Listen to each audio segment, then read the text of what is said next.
everybody. So we're ice fishing today with my friend Anthony. Anthony, do you want to introduce yourself to the world? To the people? Sure. My name's Anthony Felposh. I'm a former history teacher, recovering history teacher, and a Maine guide and a labor organizer. There is movement and yelling on the ice, Yeah. which I assume means something fun. Yeah, my son is out there reeling in a fish, maybe.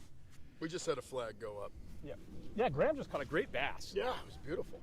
Nice largemouth bass. Yeah. So, and we're just, we're kind of warm water fishing, chasing flags, having a good time.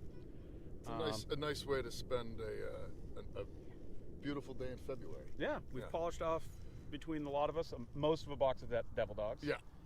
Well, you need simple carbs on the ice when it's cold. It's very much a survival issue. So. Yeah, I think a key to ice fishing is you want to have the same diet as a bear that's currently being baited. Absolutely. Yeah. Like tubs of frosting. Nobody's gonna get that reference. That's okay. That's okay. We've sang some gunslinger songs. Yep, sang some Marty Robbins already. I got a question for the chat. Chat, answer this. What songs do you sing while you're ice fishing? I gotta know. That's a good question. Yeah. Ice fishing really is a sing-along friendly activity. It's a silly activity. It's a silly activity for silly people. It's great. It's wonderful. So, for those who might not know what ice fishing, I don't know. It's wild to think, but yeah, ice fishing. We dig holes in the ice, and then we set essentially traps, baited lines that have little flags on them. And when a fish tugs on the line, the flag pops up in the air. And then it's real exciting. So it's 99% sitting around, and then BSing. 1% running after a flag and pulling up a fish, and then deciding whether or not you want to keep it. Yeah. Today we've gotten 3 pickerel. 3 pickerel, a nice black crappie, and 2 bass. 2 bass. Yeah. We've only kept the crappie. Yes. Yeah. The only one thus far that was worth keeping. Oh, here they come. They're coming back in. So we might just be about to add to that tally. Yeah, we're going to see what they come back in with. Yep. If Eli's driving, they might not make it back in. I hope he is. It's about the speed for Eli to be driving. I think West is. Okay.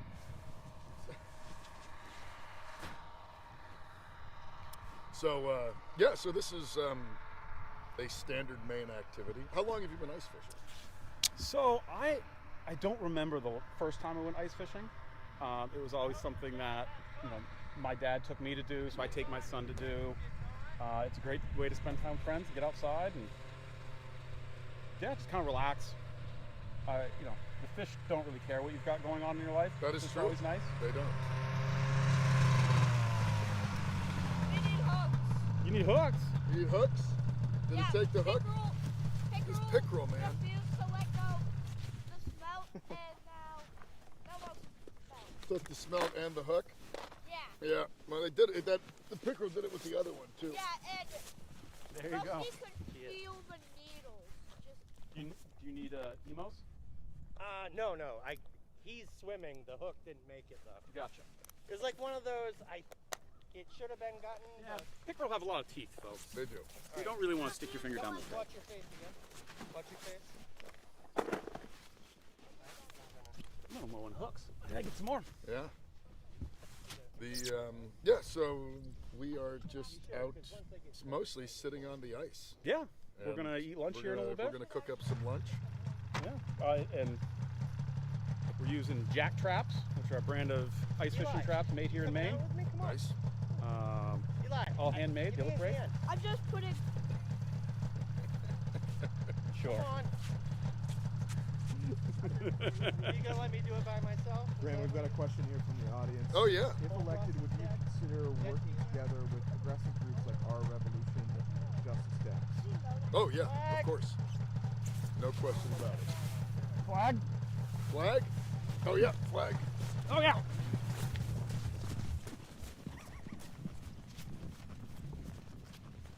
Chat, is this good content? Let me know.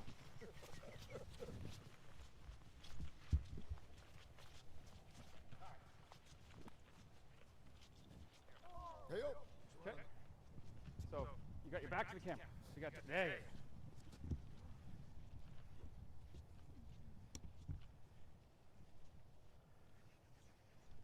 Oh yeah, there we go. And that's the kind of standard catch of the day. There it is. Oh, Looks heavy and hot on pickerel.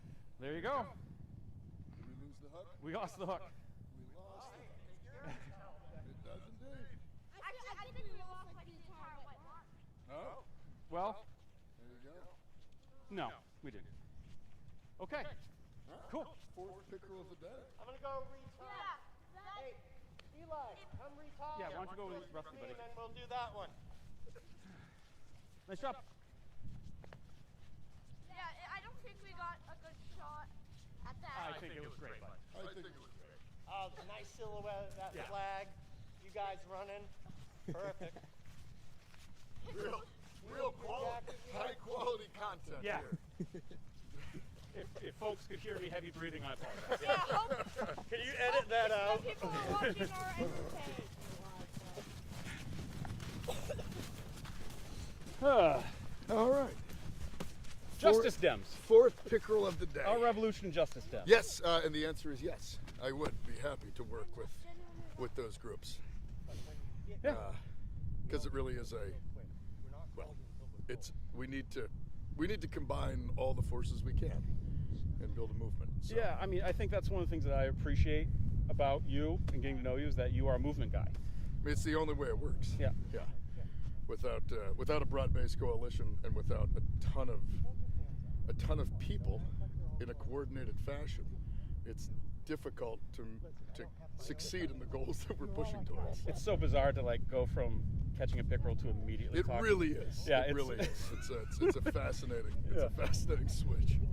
Yeah, pickerels to politics. Yeah. They both involve greedy, toothy critters. That is true, actually. How's That's that a for point, especially these days. Yeah.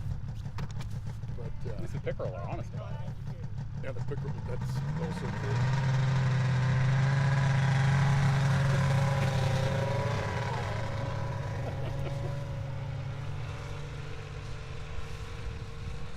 I think this is what Alexis de Tocqueville had in mind. 100%. Yes, absolutely. When he was going around America, Yeah. talking about our unique democratic spirit. This Is it, man. He was like, 200 plus years from now, Yeah. there are absolutely going to be guys doing politics while ice fishing. I mean, if you gotta do politics, This is might as the well best do way to do it it. ice fishing. Yeah, absolutely. Speaking of, when did ice fishing become like a? But do you know the history of ice fishing in Maine? You know when like people I mean, started, undoubtedly, I know people were natives. probably were drilling holes in the ice Yeah. and fishing, but I often wonder like because the traps are so simple. Yeah. It's such a I know, like mid-century, they a tip down was more, like the reels out of the water and the Interesting. whole thing. Oh, I kinda see. Cantilevers forward. Yeah. But yeah, these are pretty slick. I mean, they're pretty nice. Yeah. And I like them because they stick. They stick up so you can see them. Yeah. The other styles they lay flat on the ice, Yep. and I'm always worried that somebody's gonna run them over with a snowmobile. That makes sense. No, you can't miss these things. No. Yeah. Yeah, we've got one out there that's like Oh. 4 feet. Yeah, we got a few questions coming Few in. questions, What's let's your do it. favorite alcoholic drink? My favorite alcoholic drink is Jim Beam. Yeah, it's the best bang for your buck when it comes to bourbon. It's not the best bourbon, Sure. but it is the best bourbon for $17. So it's yeah. What's the first thing you guys did when you woke up today? I woke my son up because I had, we brought him with us, so Oh, I started a fire because we ran out of oil yesterday. Oh, so there we're not getting a refill until this afternoon. So we had Nice to have a wood stove. We had to keep the wood stove, but luckily the coals were still there from last night. So I just Yeah. threw some kindling in and opened her up. But that was I woke up, went downstairs, got the fire going. The joys of running out of oil. yeah. Mid February. What do you own a dog, and if so, what's your dog's name? I have two dogs. We have Zevon, who is named after Warren Zevon, one of my favorite musicians. He is a 2-year-old black lab, English black lab, so he's full of energy and love. And we also have a 7-year-old mutt named Griffin, he looks like a little mini Belgian Malinois. He does look like that. Yeah, he's got like a little dark face. What's your favorite Warren Zevon song? Oh, I know. probably either Veracruz or Desperados Under the Eaves. Oh. Yeah, actually probably Desperados Under the Eaves. I love that song. I really like, I believe it was his last song, but Hold Me in Your Heart for a while. Oh man, That's heartbreaking. It's heartbreaking. Yeah. The first Warren Zevon song I ever heard was "Roll on the Headless Thompson Guy" Yeah. on 100.3 WKIT. That And I might be remember where I like, heard it as what well. is this Yeah. music? I love this. Yeah, I don't know if it was that or Werewolves of London. Yeah. Yeah, Werewolves of London and Lawyers, Guns, and Money, super popular. Yeah. but- Excitable Boy. Excitable Boy. But I there's something about Desperados Under the Eaves. It's like just hauntingly beautiful. Yeah. And then somehow he turns an air conditioner humming into like this hauntingly gorgeous tune. Yeah. That That's what good art does. It like Such a great finds song. the sublime in the ordinary. it does indeed. Yeah, I love that song. What's a country that you would like to visit? Ooh. I've always wanted to spend some time in Central Asia. I've always wanted to go to Uzbekistan and see. I think it's Uzbekistan where apples come from. Apples. It's in one of the. Is it Uzbekistan or Tajikistan? Or is it Kazakhstan? Azerbaijan? Yeah, It's one of the. I always Central forget, Asian but I've wanted to go. I obviously spent time in Afghanistan. We flew through Manas, and I could like look out and see the mountains. But I've always wanted to spend more time in that region of the world. It's gorgeous. I don't think a lot of people go there as tourists, and they should. Yeah, like really dramatic landscapes. Really, I have a friend of mine who did a bike ride Mm-hmm. across. I think Kazakhstan. Yep. Yeah, it's like really popular with people that do like long distance bike riding. Yeah, but that's where I'd like to go, that I've not yet been able to. We'll see if I ever do have time for it. Thoughts on government-backed infrastructure jobs projects, large scale, like the Civilian Conservation Corps? Fully supportive. In fact, it's one of the reasons I want to go to the U.S. Senate. That and, I mean, the CCC and the WPA, I think, are things we should look to for inspiration for rebuilding much of our crumbling infrastructure and updating essentially our energy grid, our transportation capabilities, all of that. New Deal programs, I think, are really important to look to because they made it happen in a very short period of time. Yeah, why do you think it is that we're so afraid to do big things? I honestly think that there was a concerted effort, starting even in the 1930s, but certainly going into the 50s and 60s. The elements in our society that saw the success of the New Deal programs for regular people as detrimental to themselves. So corporate power, big money power. Yeah. There was just a concerted effort to trick us all into thinking that was a thing that like was not worth doing. I mean, we memory hold so much of that stuff. So many people do not know that we electrified all of rural America in less than a decade because we just set our minds to it and made it happen. That's not a story that gets told very often, even though I think it's just a spectacular one. So I think it's a failure of imagination that stems from a political class that came into power in an age where that kind of thinking was seen as almost like anathema to what our society is supposed to be, even though it is what built the foundations of the modern society that we have. It's always very frustrating. Yeah, and it's in living memory, these things. Yeah. This isn't like relics of a bygone age. No, not at all. We see it every day. I mean, Acadia National Park was essentially built by the CCC.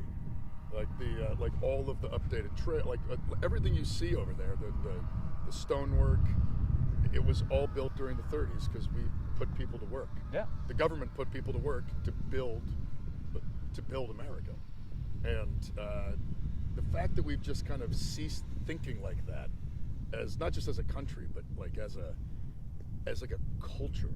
We stopped telling these stories. It's I think we did it because there was a concerted drive to make sure that we stop knowing what we're capable of.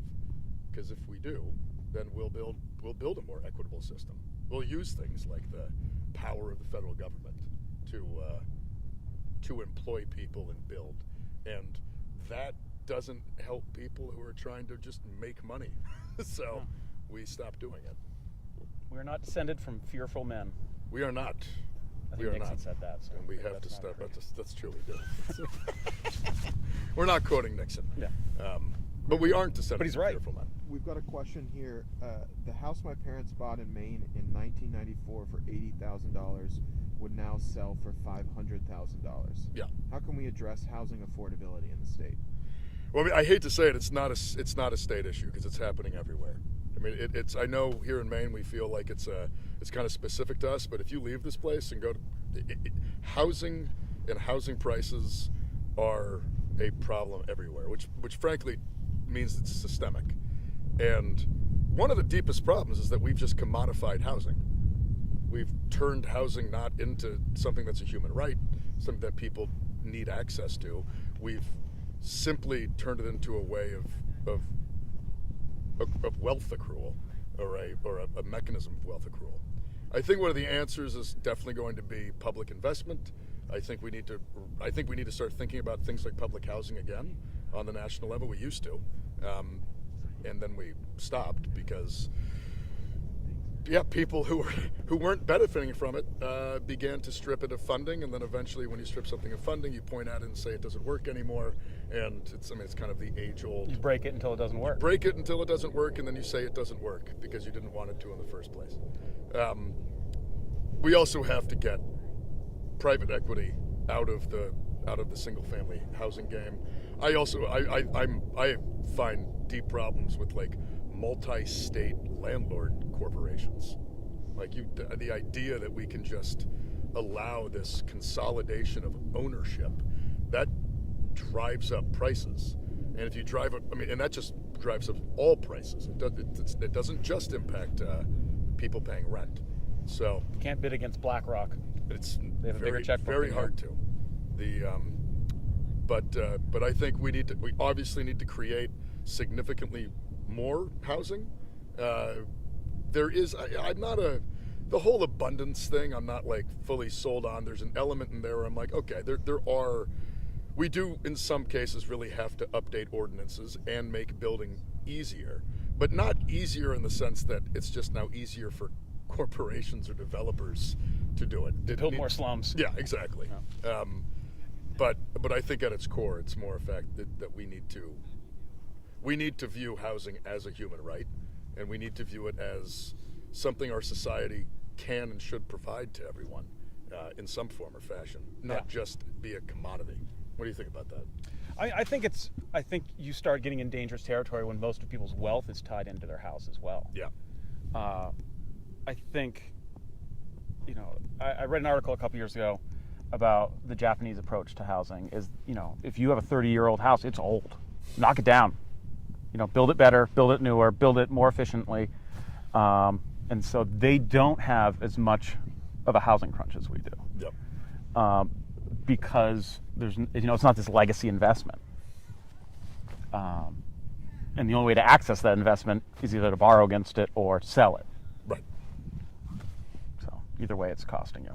Yeah. We've got a question. Who will run the Oyster farm if you get elected to the Senate? My business partner has essentially already taken over operations, which is, I'm very lucky that I have a business partner who's been with me since the beginning. And when this whole thing fell into our lap, Amy and I made sure it was okay with him if we kind of had to step away.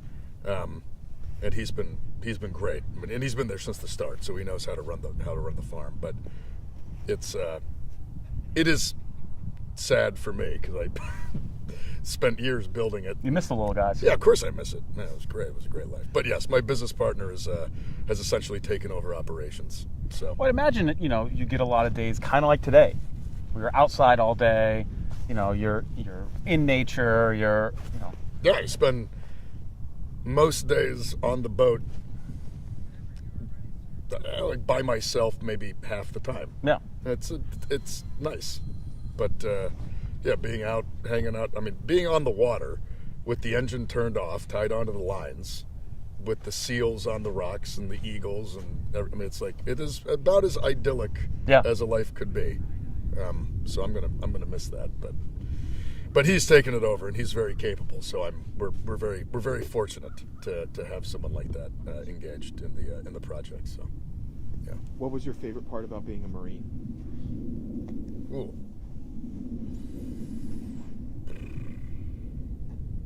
I mean, it's gonna sound hokey, but like other Marines. I mean, like my buddies. Yeah. Yeah. There's a camaraderie and a feeling of connection and I would say even intimacy that certainly at that point in my life I'd never really felt. So it was, and some of the guys I served with remain to be some of my closest friends. So I think, yeah, definitely that part, which is what everybody says, but that's because it's true. Probably because it's true. Yeah. Exactly, yeah. It's, Do the flag check. No. If elected, will you wear a suit and not shorts? yes, 100%. To be on the floor of the Senate, you need to wear a suit and a tie, and I intend on being a functional senator. So I would be happy to put on a suit and a tie. Yeah, I don't. Even though I don't live in a suit, I do own a couple, and I would put them on. Because that's what you do when you go to work. That's literally what you do when you go to work. You wear, yeah, exactly. Can you talk about your plans for election reform if you win the election? Look, I mean, long term, the answer, I think, to many of our problems are publicly funded elections. Like here in Maine, we have clean elections, and most candidates at the local level or at the state house level run clean campaigns, which are, I think, is a very successful program. At the federal level, I think that if you can gather the signatures, if you can put together the operation, everybody should get the exact same amount of money, and how you spend it is up to you, but everybody gets to spend the same amount of money, and elections should last about 2 months, and that should be it. We announced this thing in August of last year. It's ridiculous. I mean, it is fundamentally absurd that we have these long campaigns that have effectively created a political industrial complex around them because so much money gets involved, and it's just such a waste, the amount of cash that exists. So I think that long term is what I would very much like to see. Short term, because obviously making that happen is going to be a slog, because the people that benefit from the system are the ones we have to convince to change it, which is going to be hard, to say the least, but still a project that's well worth doing. But I mean, at the core level, we need to overturn Citizens United. We need to get money out of politics. We need restrictions on the amount of money that can be donated to campaigns. Obviously, the whole super PAC thing needs to just utterly disappear. That should not exist. And what's wild to me is even now, like a max individual contribution is $3,500. So that's like an individual person. That's the max you can give in the primary for these federal races, for at least for the Senate race. And you can do that for the primary, and you can do it for the general. So technically, $7,000 is the maximum. That's not a lot of money in this current state. I mean, it is a lot of money, but in this current state of when people are spending $500 million on an election of super PACs and all this stuff, and I mean, frankly, so even just taking the super PAC independent expenditure thing out of the equation, that alone would immensely diminish the amount of money that's allowed in politics.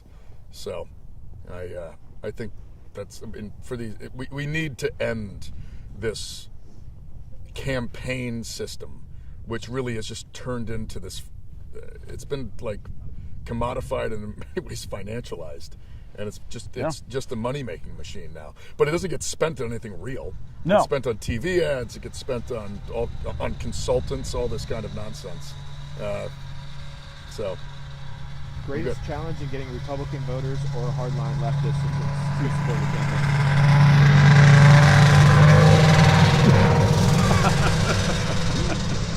I think you're going to have to repeat the question. Greatest challenge in getting both Republican voters and or hardline leftists to support your campaign? I mean, I think the hardest part is convincing people that electoral politics is still worth engaging in, and frankly, like their frustrations, it's hard for me not to be sympathetic. Yeah. I mean, I myself have been very, very cynical and down on the political system we have. I mean, a lot of folks, a lot of right-wingers I know, people who voted for Donald Trump, they did it because they don't really believe in the system, and they wanted him to essentially burn it down. And in many ways, a lot of folks I know on the hard left, it's a very similar feeling, and a feeling I think. Well, I'm not a proponent of horseshoe theory. I don't think it's true, but I do think there is an element of disillusionment that does run across the political spectrum, and that disillusionment tends to stem from generally the same thing, which is the amount of money in politics and how little politics can be impacted by regular people.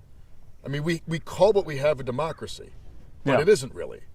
I mean, I think we can all agree on the fact that if you have a lot of money, you have far more impact on our political system than if you don't have any. And most people don't have any. So getting people to understand that politics in any way, shape, or form is worth engaging in after becoming so disillusioned, I think that's really difficult. Now, I mean, on the flip side, my pitch to them is that this is not regular politics. I mean, I'm not really running as a reform candidate here. We are very much trying to build energy and power from the ground up. And it's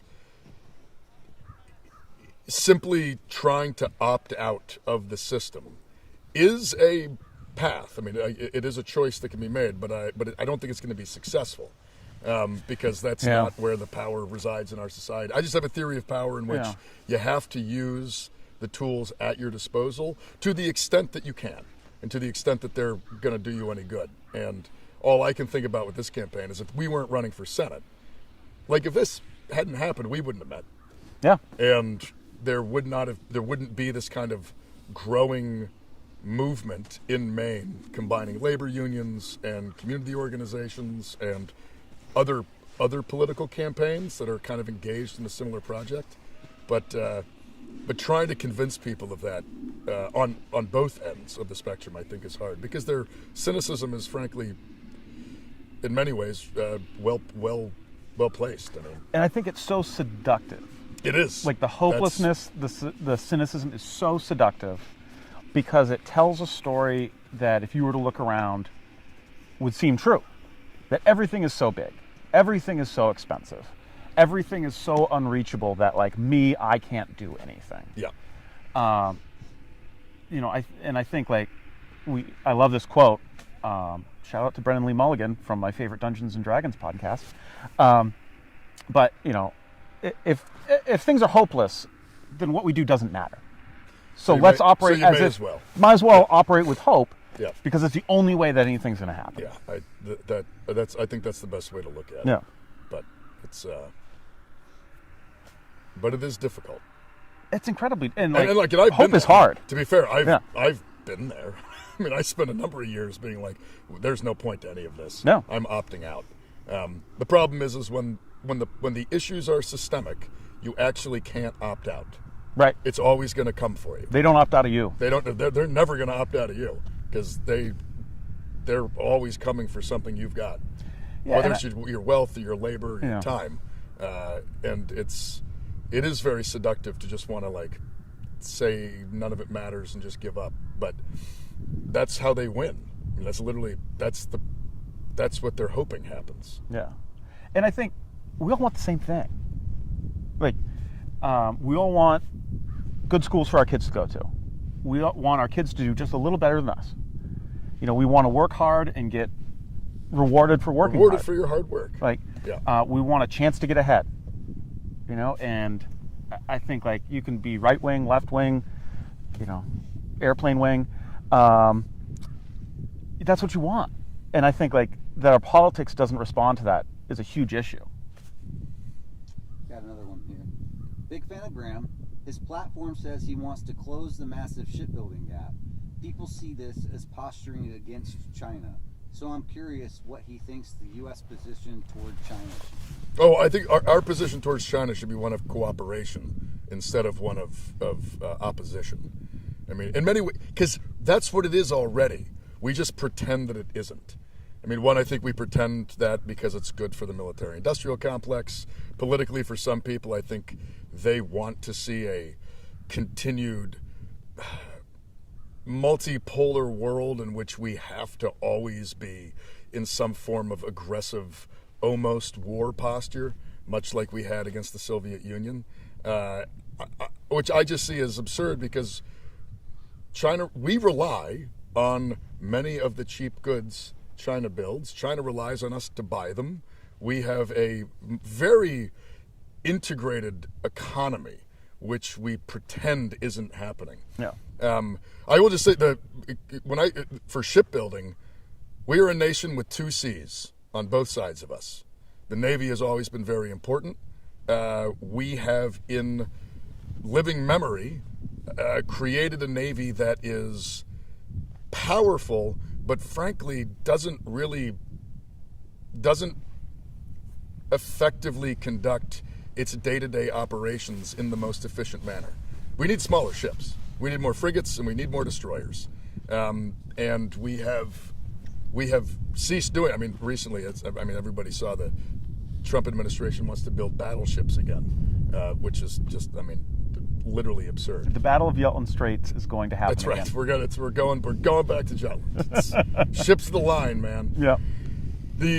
So it's for me, it's a matter of we do need a substantial Navy, I think, but less about the one we have now is built to project an immense amount of force globally. I think realistically, a Navy that would be suiting our needs would be one that would essentially be able to conduct itself almost as like a Coast Guard in more methods, and without losing the capability. I mean, I would love for us to be in a world where I don't think that we require like our carrier fleets, but I don't think we're in that world quite yet. I don't think we're in that world at all, actually. Yeah. But I do think that when I talk about expanding the Navy, what I mean is building a lot of smaller ships that are more effective in day-to-day operations and just more efficient. I mean, right now we have Arleigh Burke-class destroyers acting as frigates. They're good. They function well. It's a great ship. It's a great hull, but they have big crews and they're expensive. And they're expensive to maintain. They're expensive to operate, and often they're just out there doing things that a smaller frigate should probably be doing. Be better at. They'll be much better at. Yeah. Be faster. Have smaller crews. Be more efficient. So, So it's not. No, I don't. I am not a China hawk. Not by any stretch of the imagination. I think we need to be figuring out how to integrate, or at least be far more cooperative. Especially to fight challenges like climate change. But which actually brings me to another question, and a good time to dig a hole, perhaps. It seems society has collectively turned their eyes away from the realities of climate change, let alone seriously addressing it. How can we change course, take it as seriously as it deserves? Maybe why don't you drill a hole? Sure. It keeps me up at night. Me too. I mean, before the rise of fascism, I would have said that the biggest challenge we have in the United States or globally is climate change. But now we have, armed thugs murdering American citizens in the streets. So I feel like we have to deal with that in the short term. There's too many things to deal with. So many things to deal with.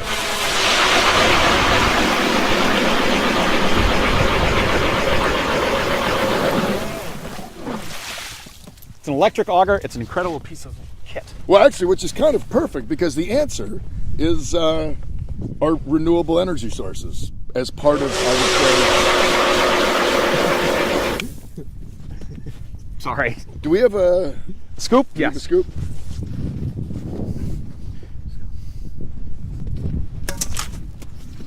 I've done that and it's gone down the hole before. Yeah, I mean, I think the climate change has not, or the future that climate change is going to bring us has not gone away. You know, just a few years ago, we're reading articles and, you know, UN studies written by actual experts pointing out that we are going to see at least like a 2-degree Celsius climb, which in many ways it's going to make certain parts of the world uninhabitable. The best, I mean, we need to turn our energies as a nation towards a large infrastructure rebuild in which we totally get off fossil fuels. There's no question about that. That's something we have the capability of doing. We don't do it because it doesn't make fossil fuel companies a lot of money, which is really kind of, that's just the answer. We have to re-engage with all the international treaties and projects that we used to be engaged in, the Trump administration has taken us out of. But we also, I mean, we can't just re-engage with those things. We have to take it seriously. I mean, let's be honest. A lot of this stuff, the world signed on to it. Nobody actually expected to do it because they knew it was going to diminish the income and the profits of people that are very powerful. So, Yeah, why every ice fisherman isn't up in arms about climate change, I don't understand. we should be. Walk us through what you're doing. Oh, sorry. We dug a hole, and now we're getting the slush out because the line will get hung up on the slush. It's just everything goes a little bit easier when it's just clear water. Somebody asked trout fishing or bass. So Right here is probably going to be pickerel. probably going to be pickerel. We're we kind of did- warm water fishing. Yeah. So we got some bass earlier, but Yeah. but further out. We're pretty shallow right here.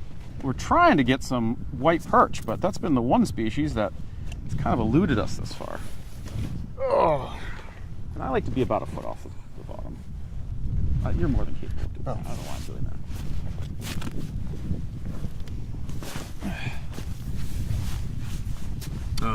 forgot where I was. I got.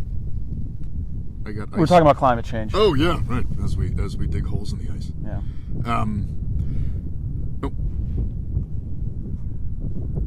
No. It felt like somebody was pulling. And I also think we need to get really. Climate change is one of these issues in which we have to embrace that old New Deal style of thinking, because we're not going to fix it in the margins anymore, and we're not going to be able to prepare for it by small projects. It's not going to be another block grant or tax credit.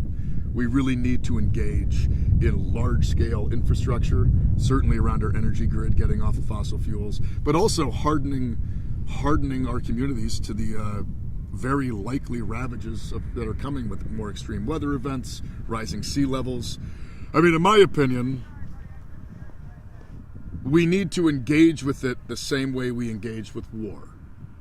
As a nation, when we go to war, we turn everything on. We say that we're all engaged in this big. Oh, that was definitely. Yep, Say, got it. yep, Pull it got right it. in. Here we go. Hey, That's a pickerel. It's a pickerel. What do you know? What do you know? Hey, bud. So, 5th pickerel of the day. yeah. Here's 10.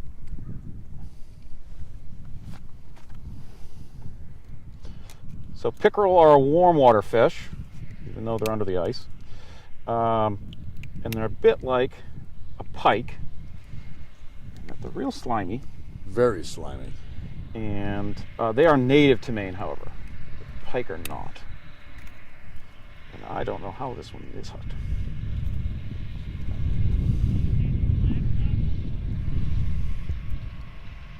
We really got it. Yeah. There we go. I was going to show it, but it's gone. It's gone. They're very slimy. We have another question from a high schooler from Virginia and Texas. They want to know what you think about building affordable housing in areas like dead malls and trains and bus stations, and how would you implement Yeah. something like that in Congress? No, I mean I hate to say it, with all of these things, it's a matter of funding. Sorry, we'll wait for the snowmobile to come.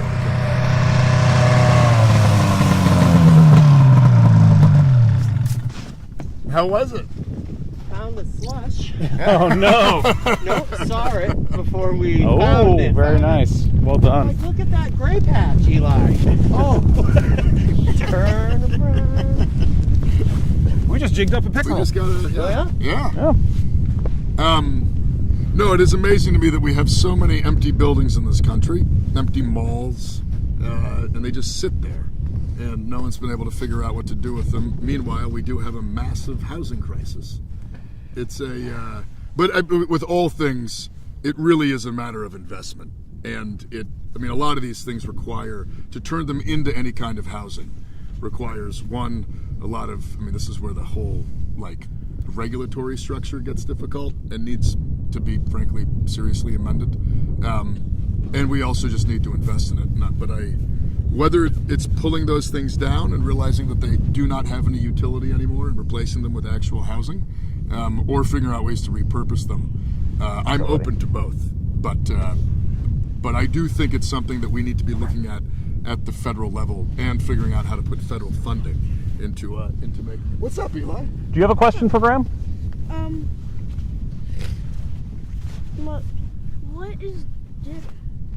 What is different about you and Janet Mills? Oh, what is different about me and Janet Mills? About your perspectives Yeah. of the status quo. Yeah, I mean, one, I think that the governor and I just have a very different theory of how politics works. I think the governor's very much an institutionalist and relies heavily on kind of her background in law, which makes perfect sense. I think politics is more about power building and movement building.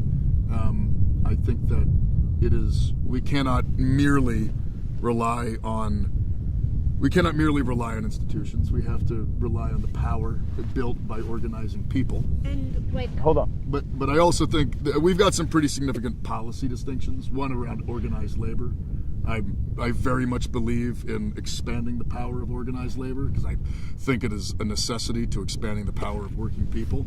And stronger labor unions also result in better conditions for workers who aren't even in labor unions. And the governor has been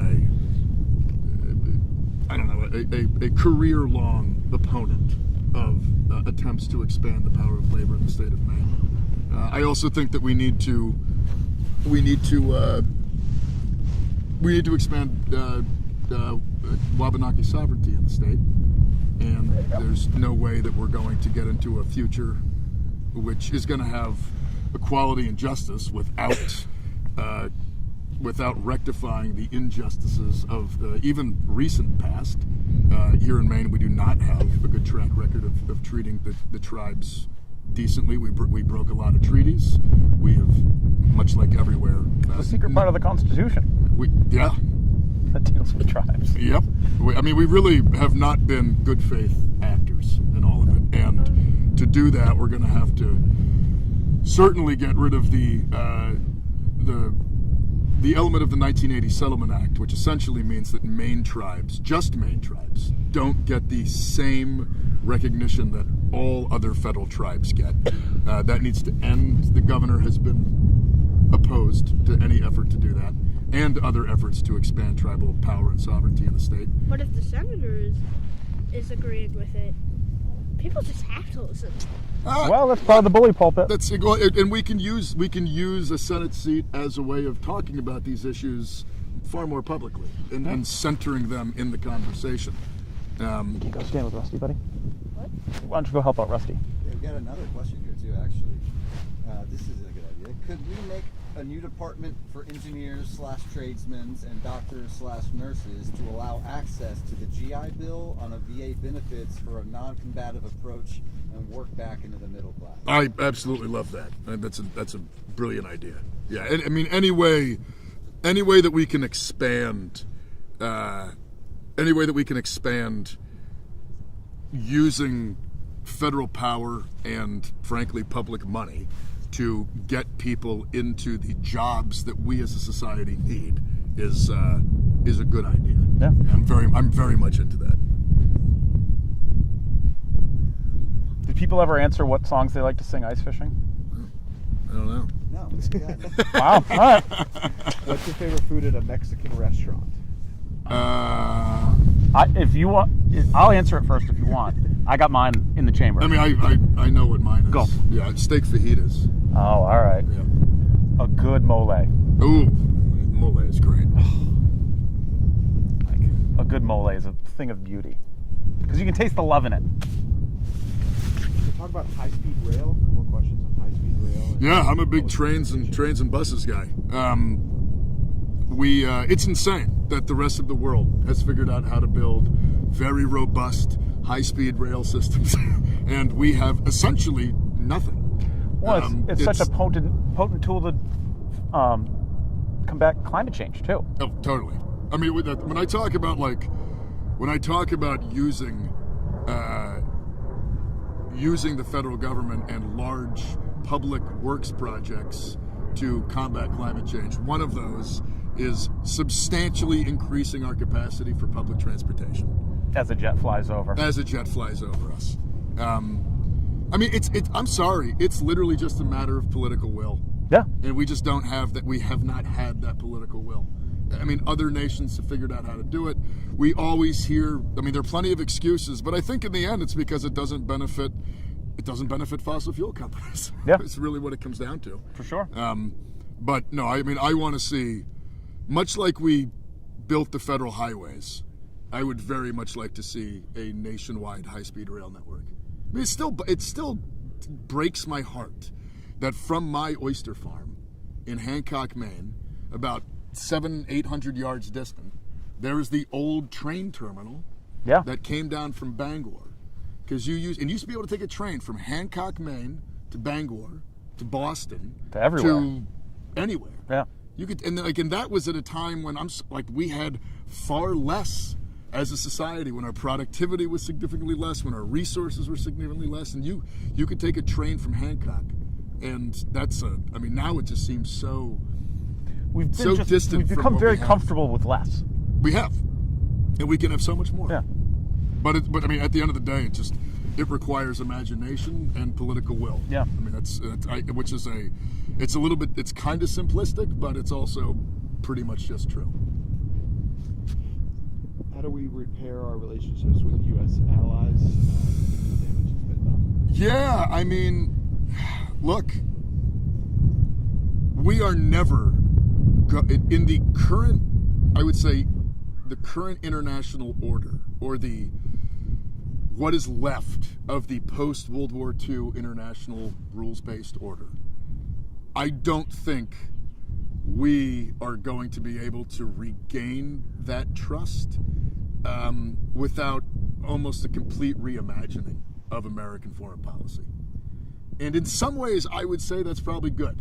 I mean, the Mark Carney speech a few weeks ago was spot on, when he was just like, look, the international rules-based order, all of us knew it was kind of a lie. All of us knew that the rules were selectively enforced. I mean, we all know this. I mean, human rights, we care about it if it's something that matters for our quote-unquote national interest, although usually that's just the interest of certain corporate power or political power. We certainly don't care. I mean, I'm sorry, what's happened in Gaza makes it entirely clear that the quote-unquote rules-based order was very much a fiction. So if we're going to rebuild those international relationships, I think we have to approach foreign policy in a totally different way. One, we have to take our idea of like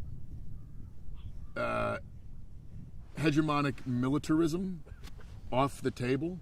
We have to very much return to we have to build a world in which we are not merely using force to do what is good for those in power. Because it's never been good for working people. Right. I mean, that's always really important to remember. This whole thing that we've built, I mean, it's good for those who are wealthy. It's rarely good for working folks. We usually just send them off to fight the wars or make them foot the bill. Sure. We're gonna have take a some break friends here. because there's a sled going by.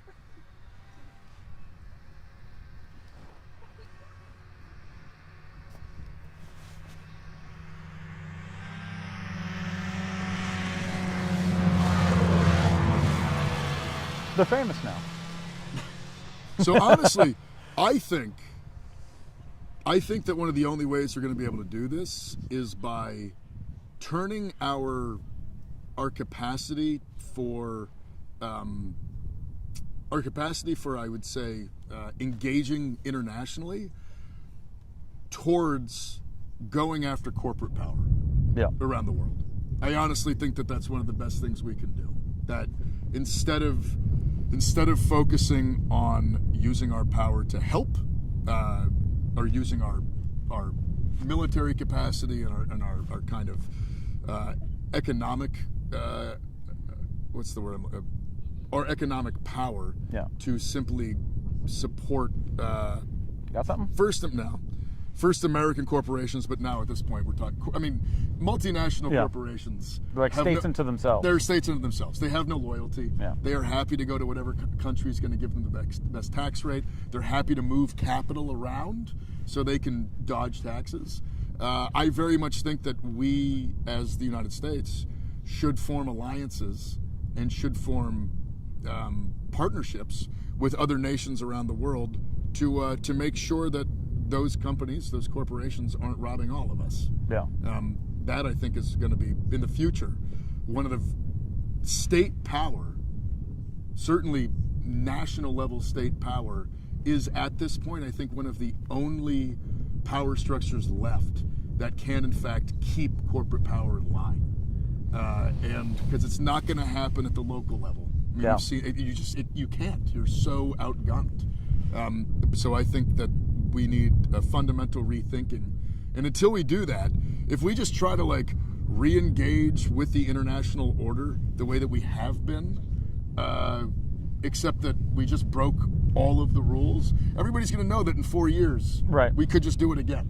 I mean, I don't think, without kind of a total reimagining, I don't understand how anybody would trust us ever again. But I also think fundamentally, trying to build a world that is far more focused on improving the lives of everyone in it through cooperation, that's a better future than just returning to what was really kind of a purposefully unfair system that was just meant to benefit America. Yeah, the Bretton Woods system's done. And it should be. Yeah. It should be in some ways.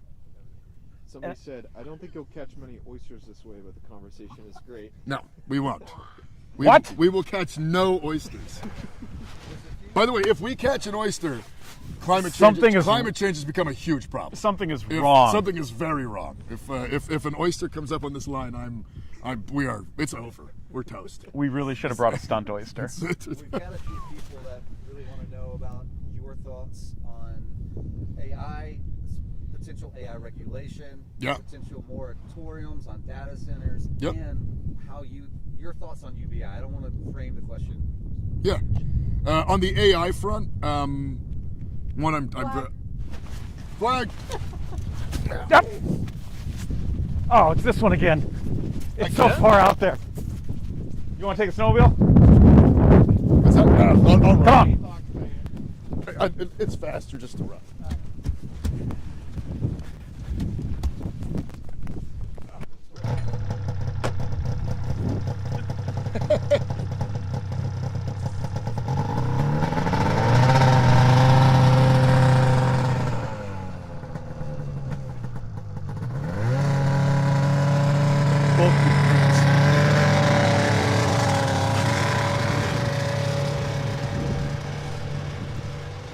Oh yeah.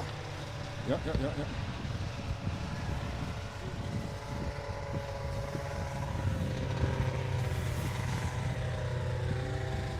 Come to the side a little bit, buddy. Hey! Another Big pickerel. pickerel. That's a nice one. It is. Hey, friend. Oh, it's in there. I feel like You got those. I got the hemos. Yeah. Short, Dad.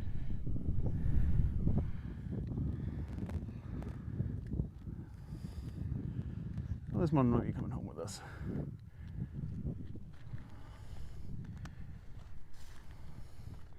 Is it foul hooked? No. Oh. Did you just kill it? Well,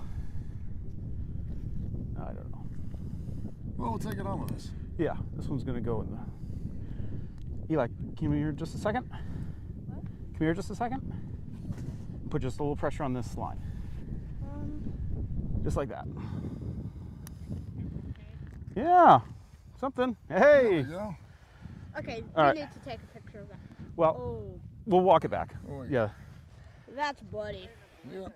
Once I caught a salmon, and I Yeah? said, I look like a lady. That's how they do it, little pusher. Hey!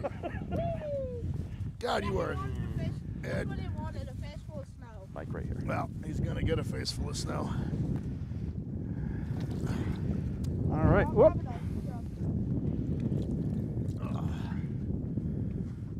Well, there. There indeed. Good to know. Turn around and it's just No, I don't think so. I got. But we'll get it. Hey, Graham. Yep. Oh, you. Yeah, I'm good. Oh, I got my hands are washed off. Okay. That's a really nice fish. It is. For people who are experienced in telling the difference, they Yeah. could class Come that on, Ron. as a, you could class that as a small pike Sure. Good. if people don't know the difference between That's true. No? They do look very.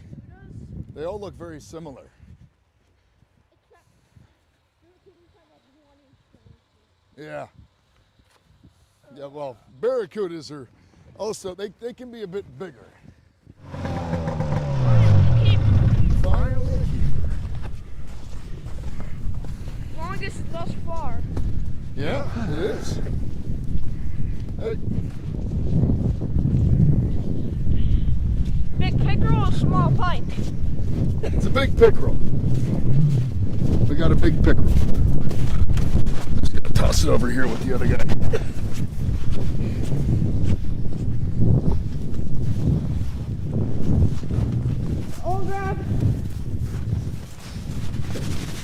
I'll grab the murder weapon.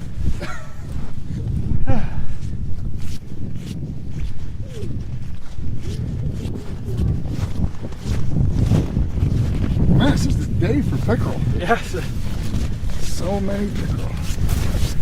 Okay. Let me get a drink of water. You still alive?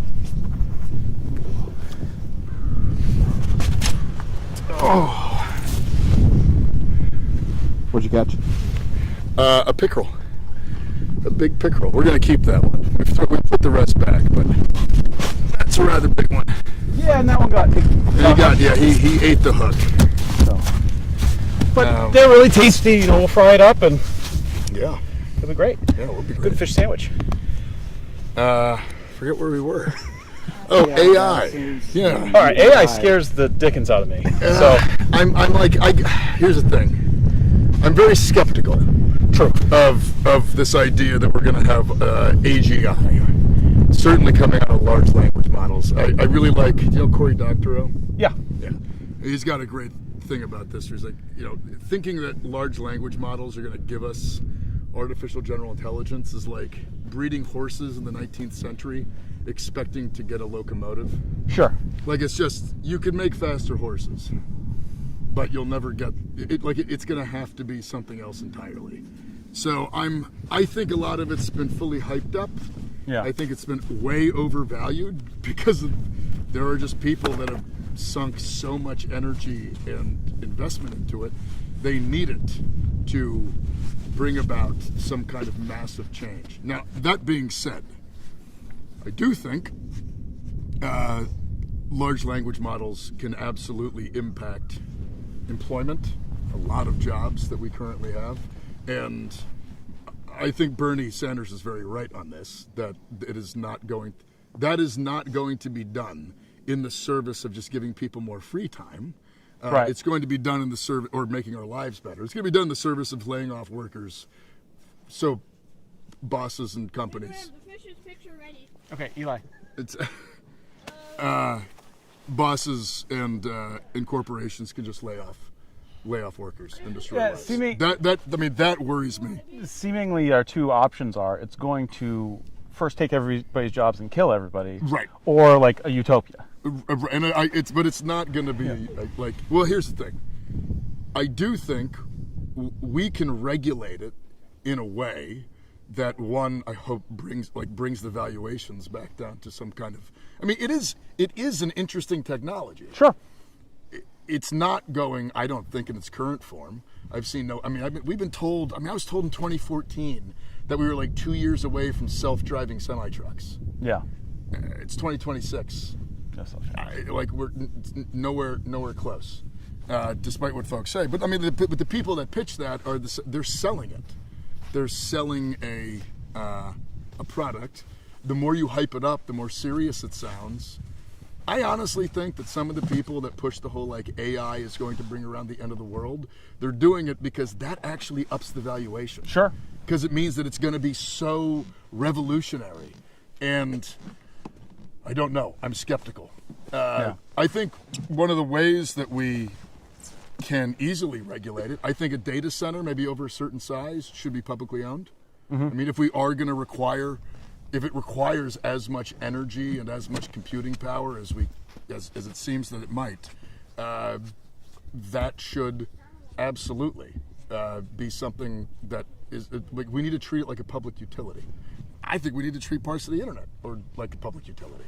And so I'm all for significant regulation on the AI / data center front in a way that puts ownership and control more so into public hands, so it isn't merely used as a mechanism of destroying people's working lives, and to frankly bring the valuations back to earth. Yeah. Because right now it's terrifying in many ways. Our entire economy is resting on top of all of these valuations panning out, and I just don't think they're going to. Yeah. So, which ties into the second part of that question, which was about UBIs. Yeah. Generally, your thoughts on UBIs? Yeah, I mean, I'm generally supportive of some kind of universal basic income. I mean, I get one. It's called my VA disability. VA gives me money every month. It helped me build a business. It helped me create things that I wouldn't. I mean, that combined with my health care is literally why I got to become it's why I'm an oyster farmer. It's how I built my business. I think we as a society, if we are getting to a point where productivity and technology have increased so much that we do not need everyone in our society, we don't need everyone's labor. We need to be providing for those people. Yeah. Because people are people. We shouldn't just see them as tools of labor and wealth creation for others. We should see them as human beings. And if productivity has reached a point where we no longer need everyone to be working to make it happen, we need to be providing services for folks to live. Because otherwise, we have some horrific, cyberpunk dystopia. Yeah. In which vast swaths of people are no longer necessary for profit creation. And that's we all shop at the company store. Yeah, I mean, that's, or we just get exterminated, or at least not taken care of to the point where, people just die off. That terrifies. That keeps me up at night. Yeah.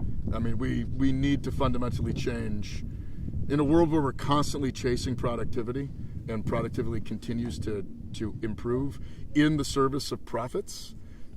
There is a very scary future. What happens when productivity and people are uncoupled? That's right. Yeah. And at that point, I think in many ways we're kind of there already.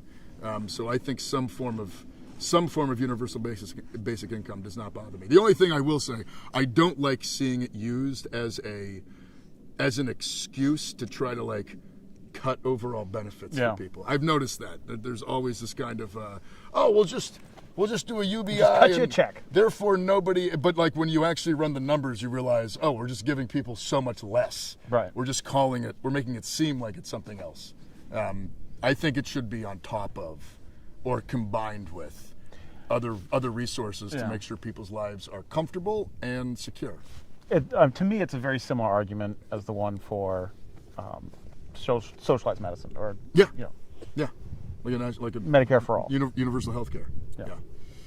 We have a dual question, which is what bait and abolish ICE?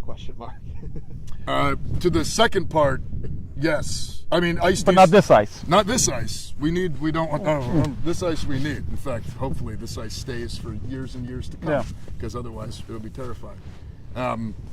ICE as an organization needs to be dismantled and destroyed, and we need to rebuild how we do immigration enforcement in this country. Period. End of story.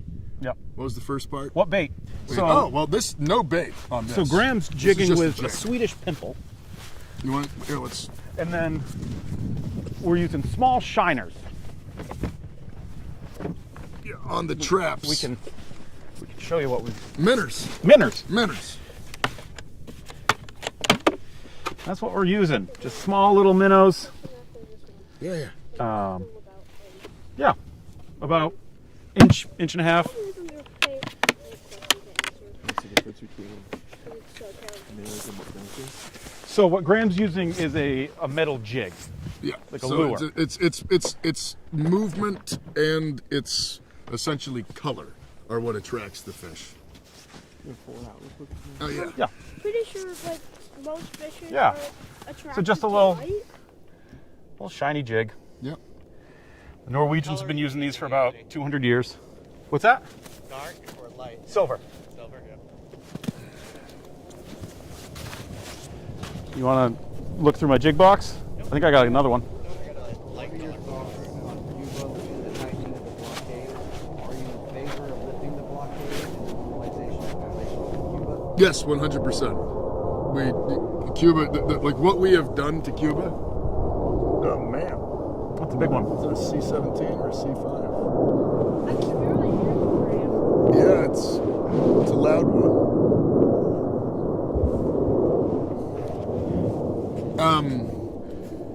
Yes, I would very much like to see a normalization of relations with Cuba. I think we also need to remove the blockade. I mean, it's honestly childish. I mean, we have tried to destroy that country because we were mad about the fact it went to a different model of government and a different model of like economic understanding than ours. And much like the whole like we try to break something and then we get to point at it and say that it doesn't work. I think that's exactly what we've done to Cuba. And it is I think it's unconscionable and it's frankly childish. Yeah. It's also utterly absurd that it went on for as long as it did. I mean, I have a lot of criticisms of the Obama administration. Something I think was just fundamentally a good move. Yeah. Was right off the bat just saying we are going to normalize relations with Cuba. And so no, I think we absolutely need to do that. And I think the tightening of the blockade is much like almost everything that comes out of the Trump administration, utterly absurd and probably just mean-spirited. Seemingly. At the end. And who doesn't want to go to Cuba? I really want to go to Cuba. Apparently the tarpon fishing's incredible. I had some I had actually some friends who worked for the State Department down there for a few years, and I had all these opportunities to go visit them and never did. And then after the Trump administration came back in the first time, it all went away as an option anyways. So can't even go and see Ernest Hemingway's boat. I know. That's in Cuba. You want to talk about tariffs and specifically the relationship with Maine and the Canadian border and the tariffs? Yeah, I mean, the tariffs that have been instituted by the Trump administration have been incredibly damaging to the state of Maine. I mean, we have a lot of cross-border trade.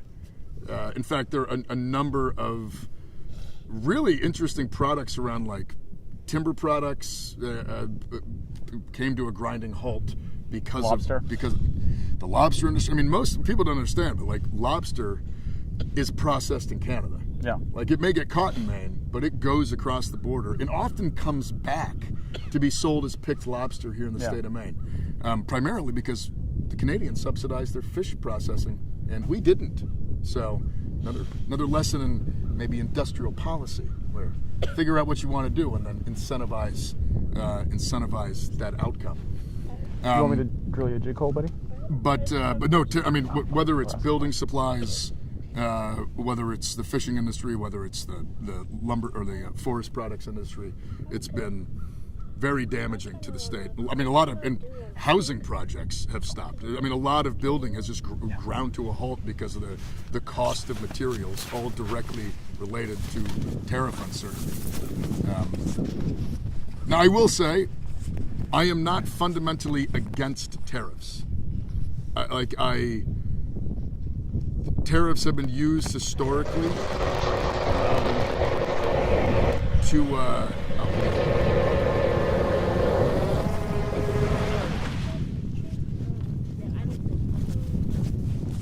Sorry, I did that in the middle of your answer. I mean, tariffs are a mechanism of protecting domestic industrial capacity and industry. Like it's not a. They have been, but the problem is what the Trump administration seems to fail to understand, which is absurd because it's so basic. Tariffs are there to protect industries that exist. Like you want the factories, and then if you want to incentivize domestic consumption of your products, then you put tariffs on those products coming from overseas to make it to incentivize the use or the consumption of domestic products. But you need to have the factories first. This idea that we're going to like institute the tariffs for things that people need, and then somehow that's going to bring about the building of that capacity. It's backwards. And all it does, as we have all learned, it just drives up the cost for consumers who still need or want the products that they've been getting provided from overseas manufacturing. It's not we put the cart before the horse on this, and which is amazing because it's literally like economics 101. Like you don't have to have an advanced degree in this to understand this at all, and yet they decided to do it, and that's why it doesn't work, and it's not working.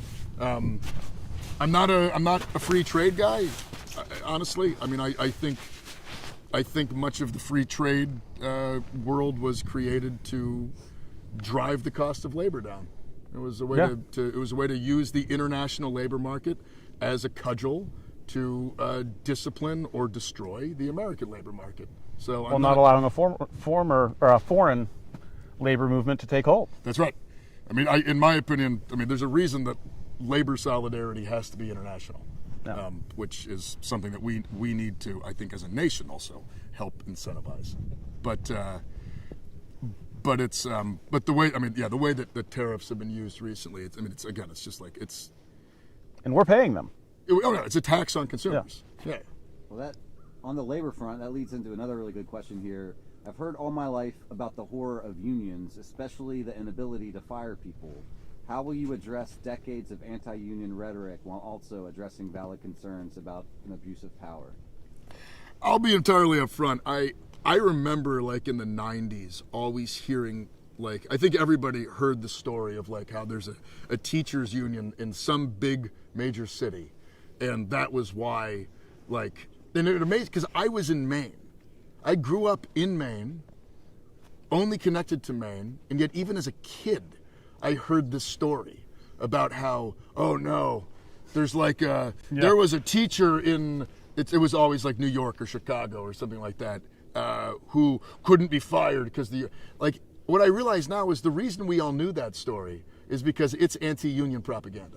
Yeah. I mean, the whole point was to spread, and I mean, historically, yes, there have been issues with corruption in certain unions. However, there's also issues of corruption in corporate power. I mean, It's just that one of these in the end does protect working people, and the other one exploits them. And so I am fundamentally just more in line with expanding the power of organized labor and the ability of workers to organize and build power in their workplace. I think one of the ways we do that is we incentivize union density using federal money. If a project has federal funds, it should be built by union labor. Yeah. I fundamentally think that. I think that we need to expand labor courts, and we need to strengthen the National Labor Relations Board to actually act as a real intermediary between labor and management. Yeah. Because in recent history, it's really just been used as a tool for management. Especially with this administration. Especially with this, I mean, it's like barely functional with this administration. But again, I don't think we should go back. I think we need to move. Like we need we need more labor courts. I mean, when we set up the labor court system after the National Labor Relations Act was enacted, the reason is that they understood that regular court systems were not going to be able to understand the nuances of labor and management disputes. And so they needed judges and a system that was focused on those kinds of nuances. And ideally, that wouldn't require a lawyer.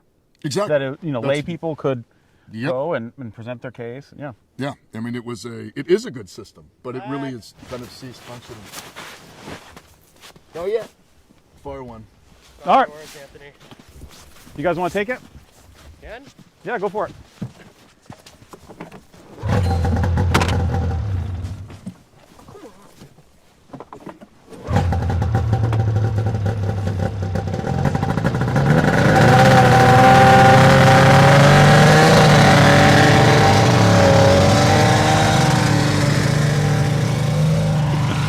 You're a labor guy, Anthony. What are your thoughts on this? Well, so what I always like to tell people is if you think of your favorite teacher, odds are they were the teachers union.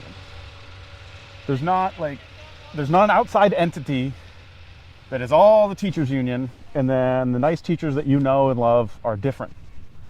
They are the teachers union. And a union's big power is making sure the boss follows the rules. They can't protect people that need to be fired. They make sure that the boss follows the rules that everybody's agreed to. That's it. And I think, it's a convenient scapegoat to say, oh, our schools are failing because of this or that or what have you, or businesses are failing. It's just not true.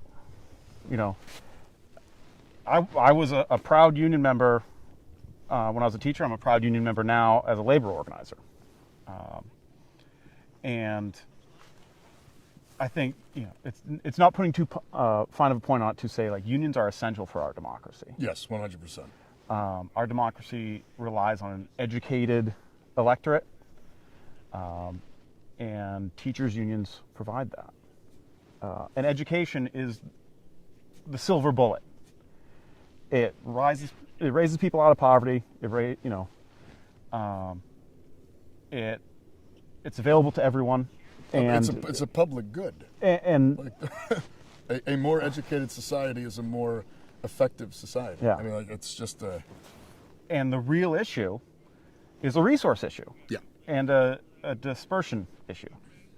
Resources aren't going to the right place, and there's not enough of them to go around. Yeah. In the richest country in the world. The richest country on earth.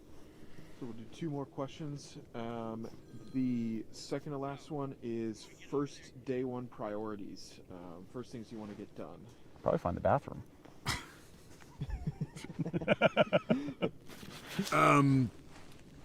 I really do think that that remedying the Wabanaki sovereignty issue is something that we can get done fairly quickly. It only impacts the state of Maine. I think we could find the appetite in other members around from around the country to support it, because it's really kind of no skin off their back, and it would very much be a major win for the state of Maine and for the tribes in Maine. So that's a big, and I think like unlike say universal health care or major structural Bit of a bigger democratic bite. reform, I think those are good. Those are long-term power building projects. And then the other one, quite frankly, is getting on the committees that I want to get on. Yep. I mean, I think that being able to start that work early. I mean, I do think like appropriations, commerce, agriculture, help. Those committees are the places I want to go because I think they'd be most effective. But to be a good senator from Maine, Yep. to work on the kind of projects I think are necessary. Those are the places to go. We'll take one more question, and that is, what is the most helpful thing we can do to help you defeat Susan Collins? Organize. Literally, organize. Join, if you're in the state of Maine, volunteer on the campaign, or join a labor union, or join a community organization. Honestly, You can do all of them. You can do all three if you can. The number one thing you can do is get involved in your community, building power, and then connecting with the campaign and the other organizations around the state that are focused on building the same movement that we are. That is hands down, I think, the most important thing that we can do. And if you have the capacity, donate money. We can always use money because we don't take the big corporate PAC money. We don't take APAC money. We take money from people, and so we need a lot more people because the other side has all the corporate You all the need corporate folks. money. So, but more than that, it really is get engaged politically. And if it's with us, that's great. Frankly, if it's with another organization in the state of Maine, or if you're not in the state of Maine, anyone in your community doing that. I mean, in the end, the only way all this works is eventually we have to build a national movement to retake politics for normal people, and it's going to require all of us to do it. And if you look around and you can't find somebody, guess what? It's you. That's right. You got to run. And run for school board, run for local office, run for state house. That's where the power is. So, real last.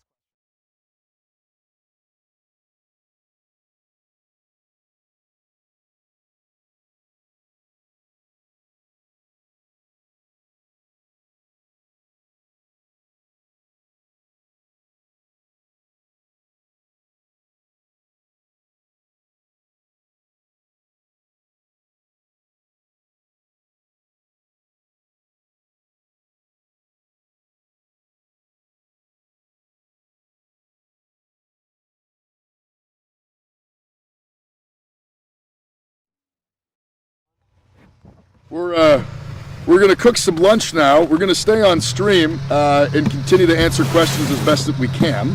But yeah, so Anthony's going to break. Anthony's going to break out the stove, and we're going to cook. What are we eating today? Venison? Yeah, so we're going to eat some venison out of a deer that my son shot last fall. It was his first deer ever. Good job, Eli. And some fried rice. Venison fried rice sounds perfect.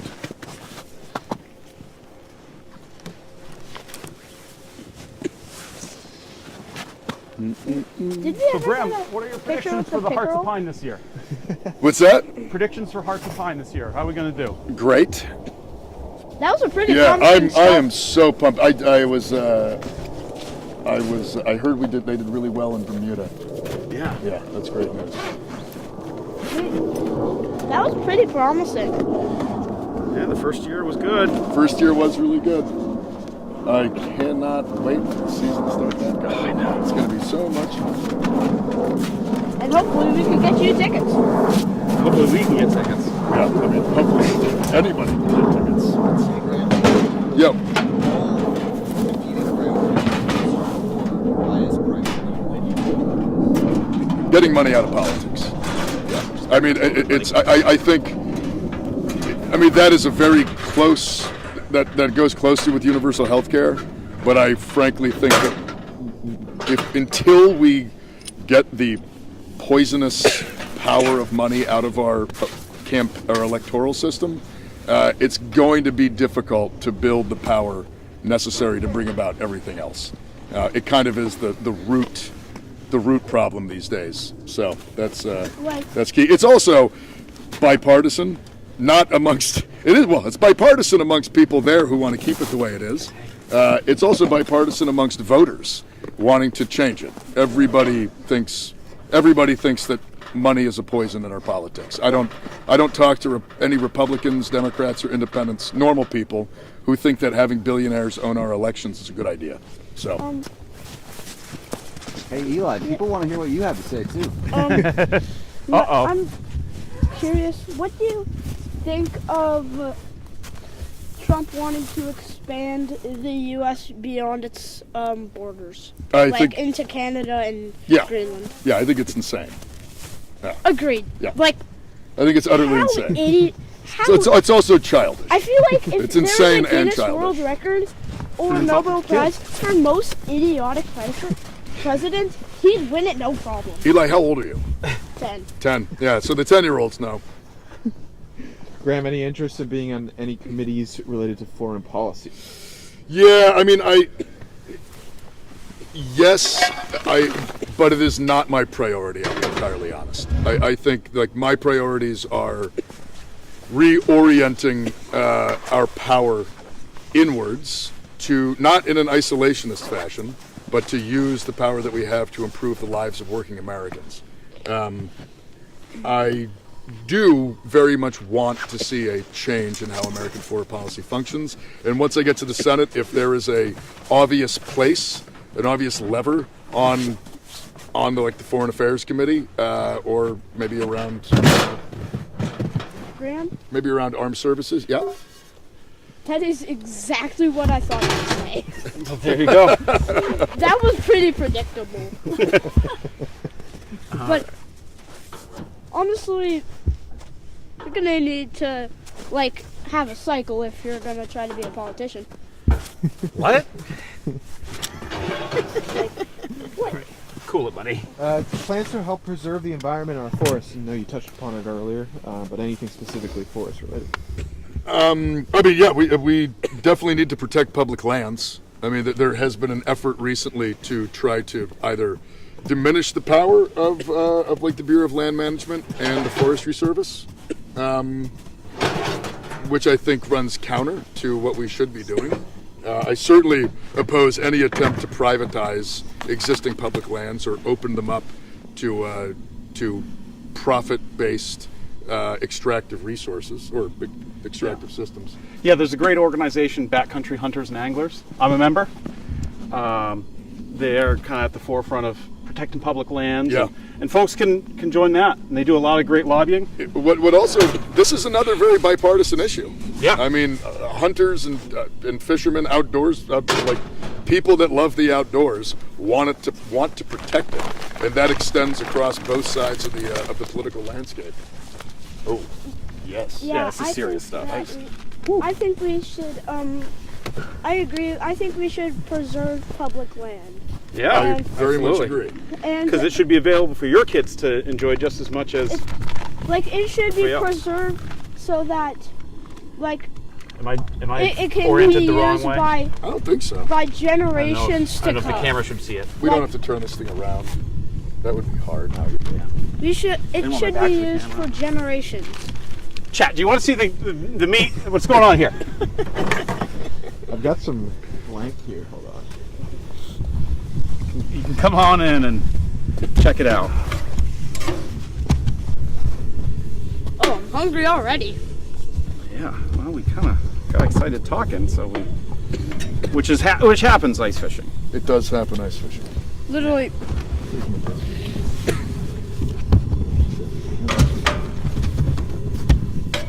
It's all looking good. All in order. All in order. That was a nice pickerel.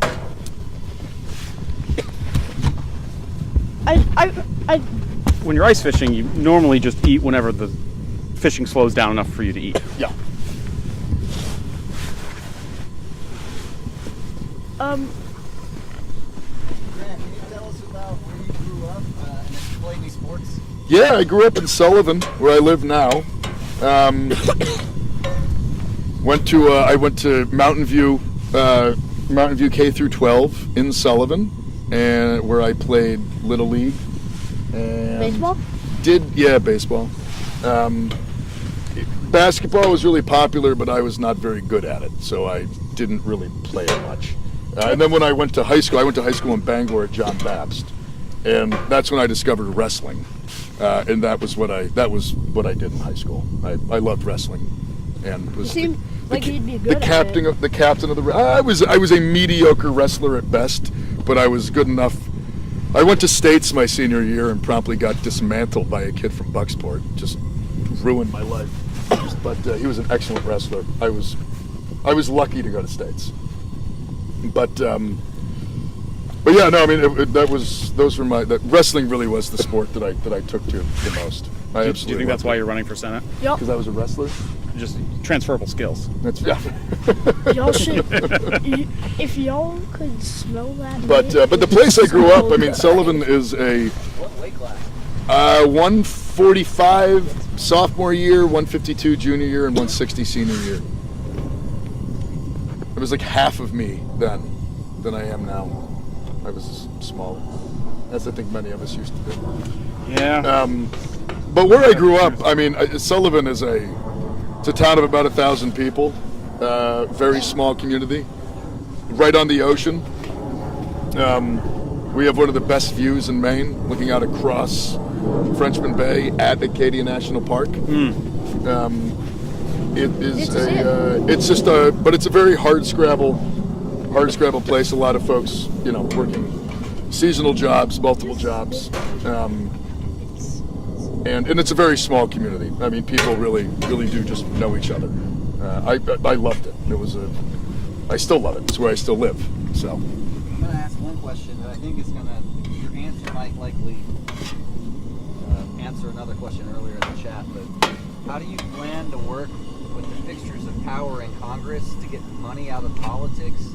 It's not simply a matter of convictions to convince the old guard to demonetize our leadership.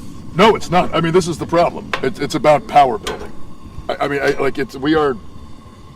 If we could just convince those in power that money in politics was bad, we would have done it already. I mean, every normal person wants it gone, but we don't have the power to force them to do it.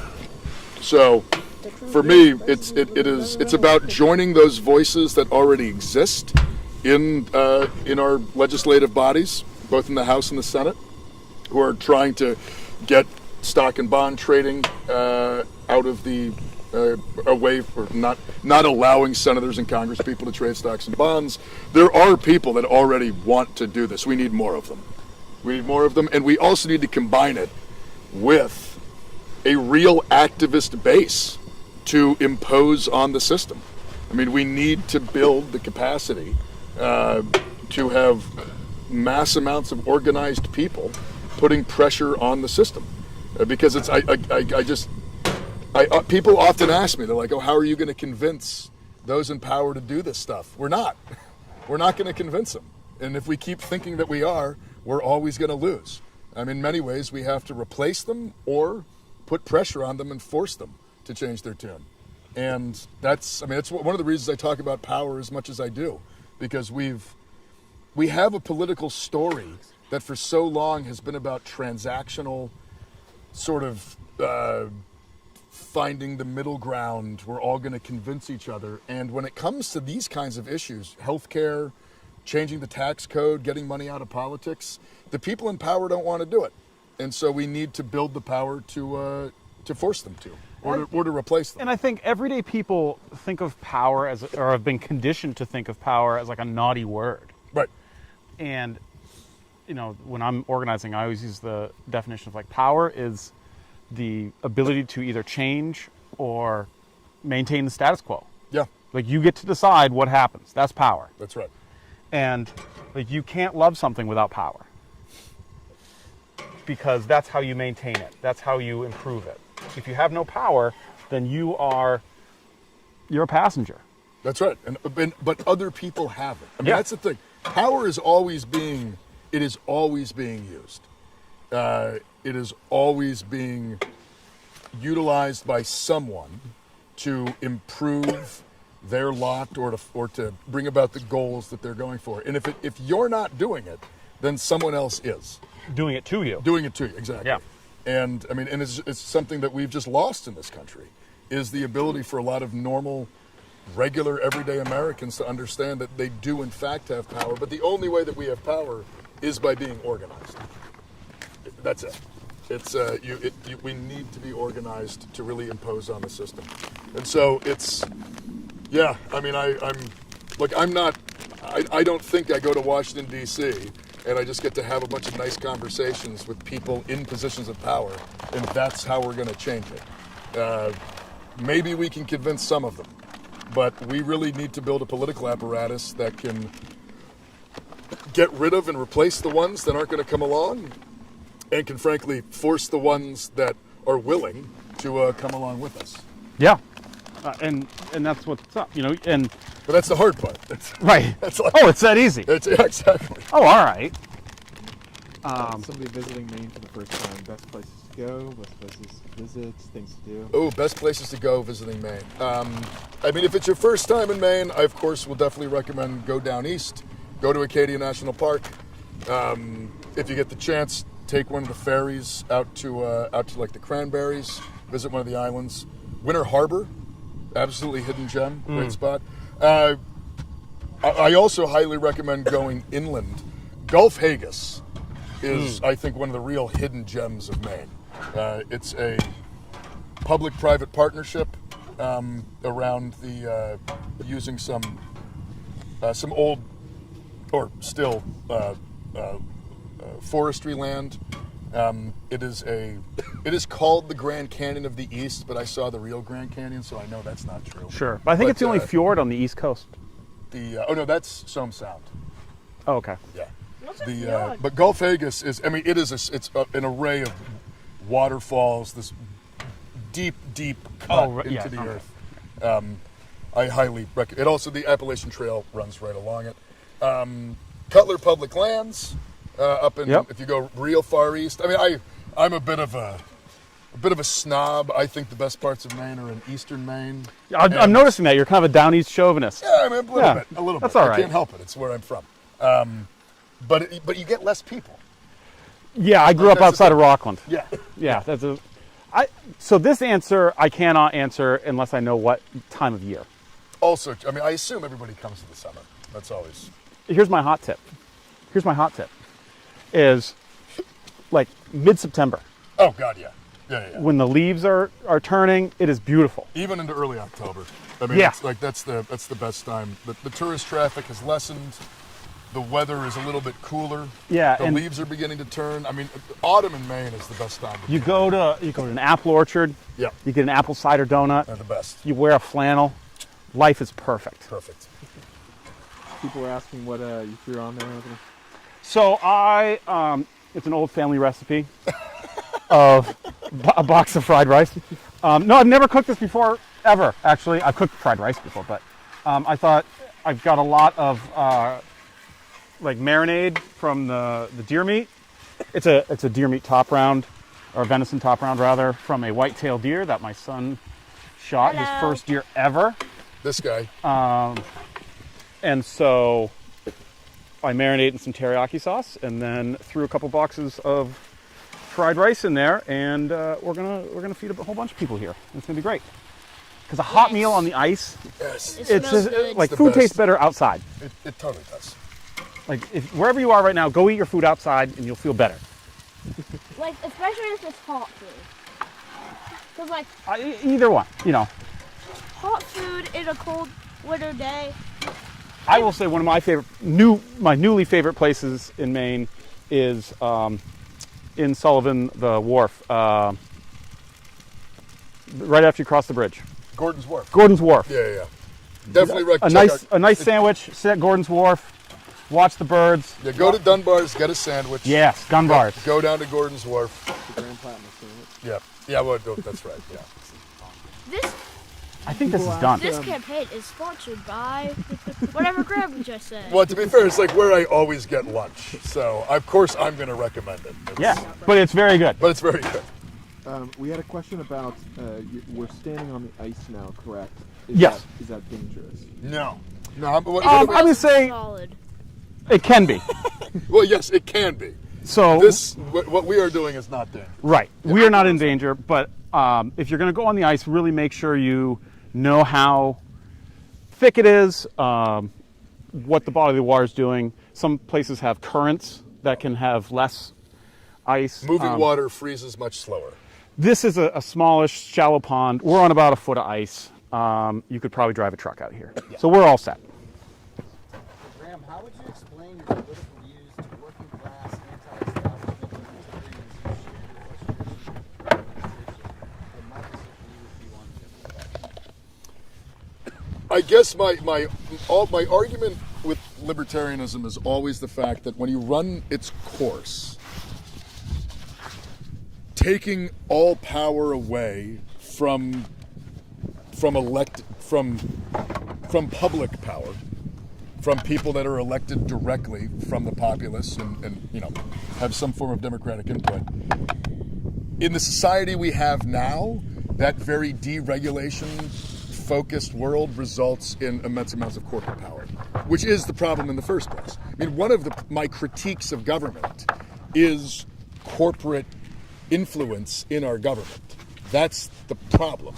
But if we create a world in which it is only large corporations that have the power, I don't see that fixing the issue.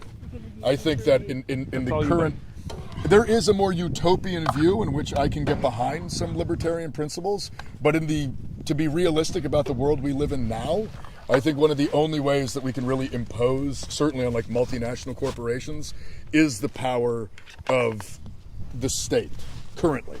And if we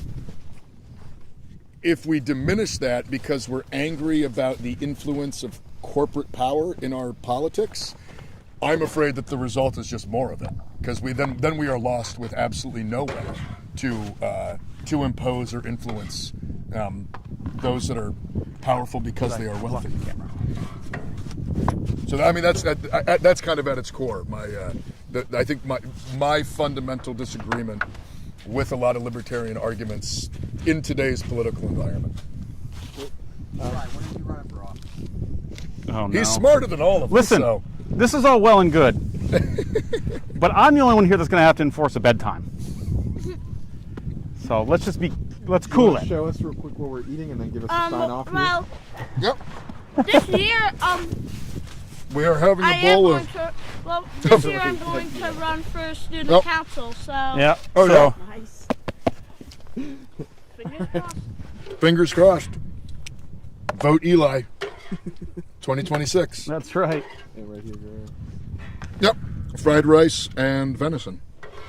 Okay, we're gonna sign need off you real to quick? write that Yep. one. We're gonna go eat this now, but thank you all very much for being out here with us. Eli, you want to say goodbye?